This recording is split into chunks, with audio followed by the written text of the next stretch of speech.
ওরে আল্লাহর বান্দারা, একটু নিজের গুনার দিয়ে তাকাইয়া তওবা করো আর আমার আল্লাহকে ডাক দিয়া বলো, হে মালিক,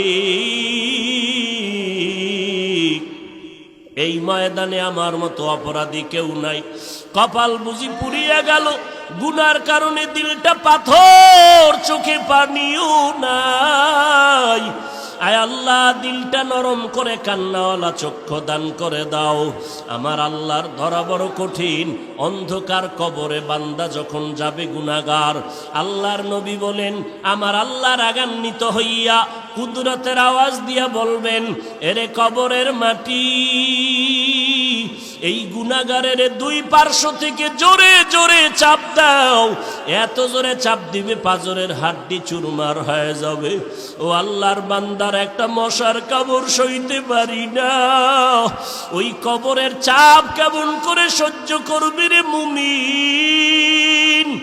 জাহান্নামের ভয়ে যদি আম্বিয়ায়ে কেরামরা কাঁদতে পারেন, সাহাবায়ে কেরামরা যদি কবরের আযাবের ভয়ে কাঁদতে পারেন, আমাদের কপাল কি পুড়িয়া গেল?